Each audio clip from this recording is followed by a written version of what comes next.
Talk about some retirement realities. A new report from PwC says that only 36% of Americans feel that their retirement planning is actually on track.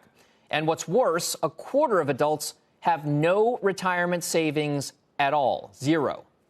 For more on how to address these issues, I'm joined by Bernadette Geis. She's PwC's U.S. Asset and Wealth Management team leader. Bernadette, thank you very much for joining us today. Let's take us through exactly what your findings were. Just how dire of a situation is it for Americans as they come towards retirement?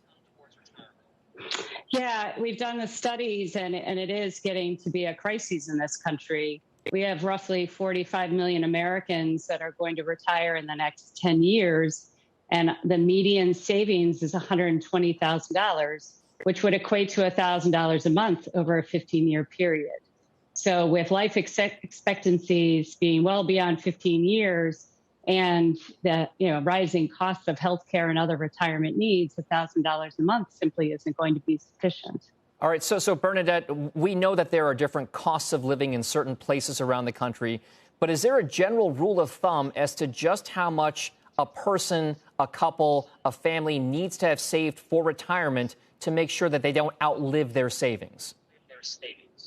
Yeah, they really need to embrace the tools that are available because there isn't a simple rule of thumb. Like you said, the combination of how much work people intend to do in retirement, because there's an increasing population that wants to continue to work, how to decumulate their savings over that retirement period, what they will need when is also very different. So what's important is people embrace the tools that are increasingly available for you to estimate your savings need over different periods of your retirement, also based on your expected spending and whether you want to fund your own retirement or those of your children and help them with college education and the like. Those are all factors that need to be considered. When you look at the aggregate customer client base that you have at PwC for your practice, are there glaring holes? Are there certain commonalities for the biggest places people have the retirement risk? Aside from just the fact that they aren't saving enough, are there certain specific areas, certain specific parts of their financial plan that could use remedying, and how do they do it?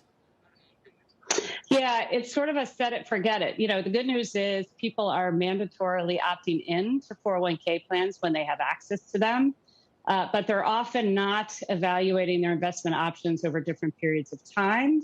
And there are amazing products like target date funds, which make the decision making so much easier than 20 years ago when you were meant to allocate your assets yourselves. The low interest rate environment is creating additional headwinds. And so we see asset managers evaluating more creative products to provide access and investment options for real estate and private equity, which, as you read in the papers, have incredible upside and are another means in which people can actively save for retirement despite a low interest rate environment. Shepard Smith here. Thanks for watching CNBC on YouTube.